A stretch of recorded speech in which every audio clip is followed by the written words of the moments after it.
detailed, complex plan. It took a lot of synchronization.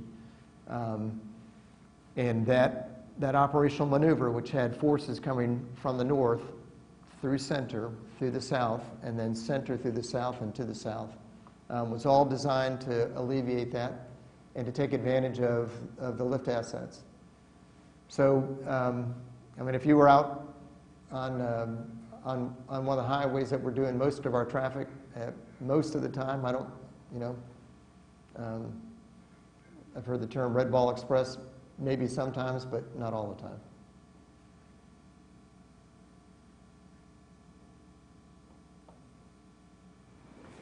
General Otto Kreischer with Sea Power Magazine. In Anbar Province, you had quite a few people who were part of the awakening movement that were hoping to get either positions in the police force or in the Iraqi army and some form of employment. Apparently there's been stories that not all of them have been satisfied with their treatment.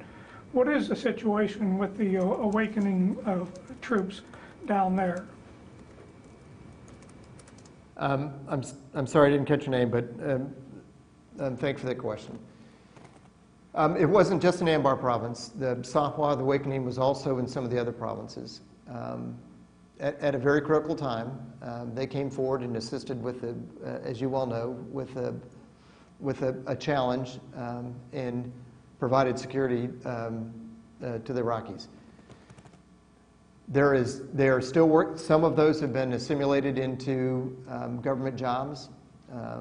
The SOI, the Sons of Iraq. Some, particularly in Anbar province, some have been in a formal role. Some have still been in a less than formal role, and the government of Iraq continues to work through their making sure that they have adequate employment for all of them. It's still a work in progress, though.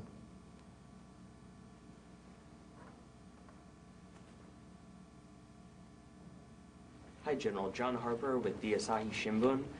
In terms of the indirect fire that you're taking at bases and the attacks on your logistics lines, are Iranian-backed militias the primary source of those attacks, or is Al-Qaeda in Iraq involved with that? Which groups are primarily responsible? The best that we can tell, the overwhelming majority of those attacks have come from Asab al-Haq. There has been some of the violent extremist organizations that have also claimed responsibility for some of the attacks. And some of the evidence that we've been able to determine after an attack through the exploitation of the remnants of that attack have indicated that the signature capability of these other violent extremist organizations. But overwhelmingly, the majority of the attacks we've attributed to Asab al-Haq.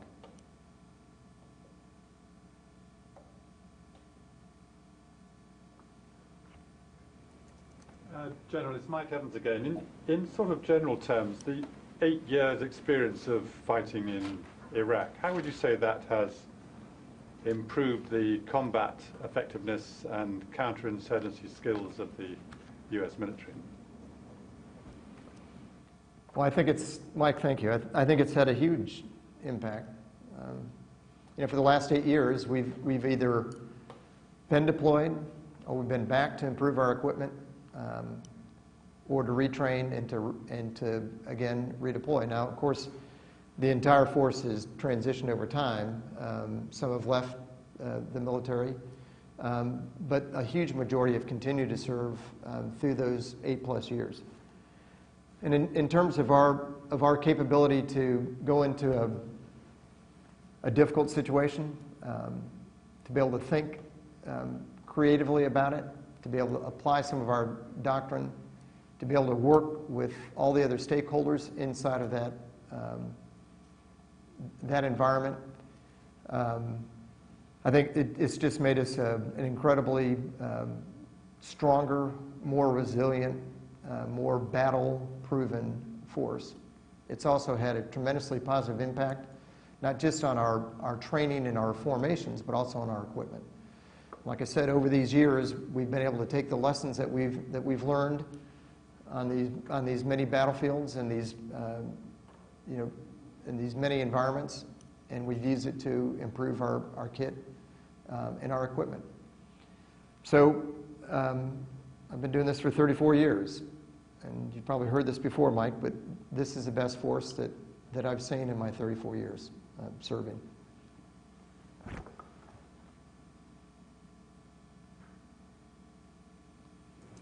General David Wood again from the Huffington Post. When you redeploy your headquarters, where will you redeploy to, or will you evaporate? And will there be some follow-on organization that's set up in Kuwait to take over the administrative duties? Thanks, David. You made my heart skip when you said evaporate. The 25th Infantry Division couldn't possibly evaporate.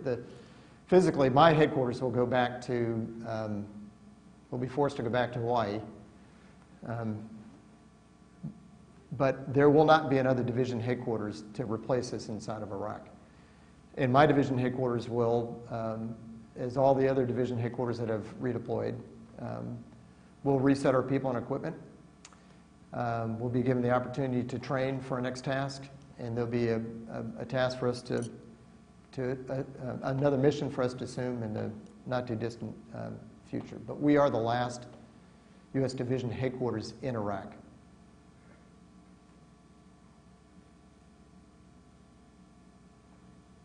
Take one last. General Karen Parrish, American Forces Press Service. Can you tell us, as you're preparing troops psychologically to redeploy, combined with the end of mission, are you taking any additional steps to the usual pre-redeployment training, counseling, briefing sessions? Well, thanks, Karen. Just like I told Mike, this has been a familiar cycle for us. Over time, we've learned what some of the emotions are involved in reintegration with our families and loved ones. We've learned some lessons from that, and we take the time to make sure that those lessons that we've learned over time are shared with the entire force. If someone has been challenged by their experiences here, we make sure that there are dedicated behavioral health professionals that are available to them. There are chaplains available to them, and there are experienced warriors that are available to them to help them through that. But this is who we are. This is what we do, and this is what we're called to do, and we do it all in simple obedience to duty. So this is where we want to be, and as we talk about it, the final phase of this operation will be exactly that: preparing ourselves to go home, the reintegration when we get back home, and then to reset ourselves to get ready for the next task.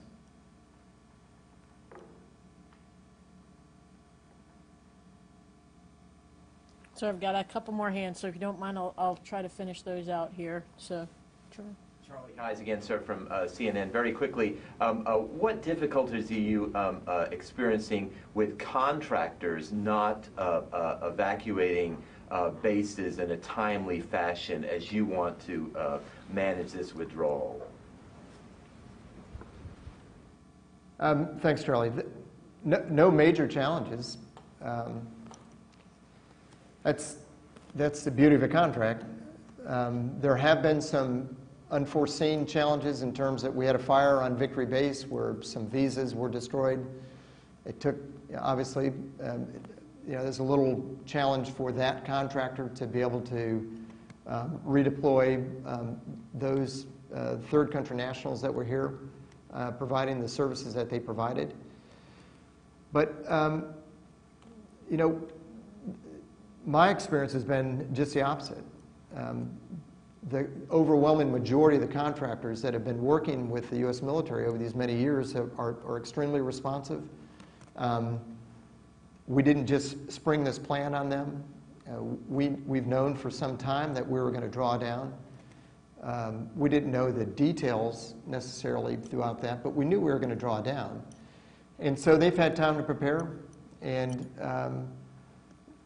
my experience has been they've been very responsive, very professional, and they're, you know, this is not about perfection. There have been some cases where we've had you know, a couple stumbles here and there, but that's been on the same side with the military. Nothing that has that's not, you know, that we haven't been able to deal with.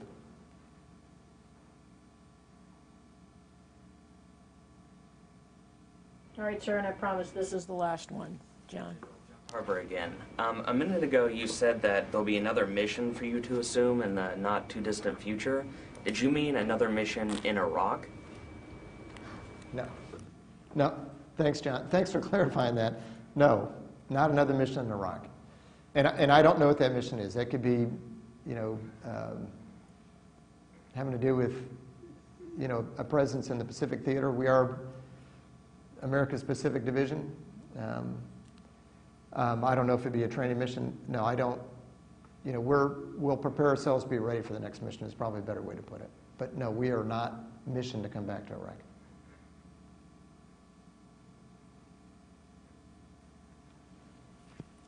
General, with that, I'd like to turn it over to you for any closing comments you may have. Thanks, Jane. And for everybody, thanks for talking with me. I hope it was useful. You know, some of you have worked in Iraq from the beginning in 2003, and some of my soldiers are on their 4th or 5th deployment. And these have all been experiences which have affected all of us. I don't want to try to describe how anyone feels about the departure of U.S. forces from Iraq. That's really a media role, and you're pretty good at it. But I do want to stress the professionalism and exacting standards which your soldiers, sailors, airmen, and Marines, and the many committed civilians that are part of this effort have applied to getting this final mission done correctly and on time. And the experiences we're turned over to enduring organizations in the Iraqi security forces and the U.S. mission to Iraq are solid and substantial. And I sincerely hope that the way we are executing this task honors the sacrifices of the many that came before us and also honors their legacy of selfless service, all in simple obedience to duty. So wish you all a great Thanksgiving, and thank you for your time.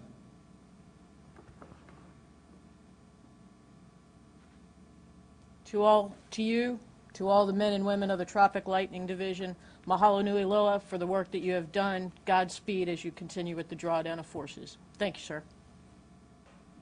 Aloha, Jane. Thank you.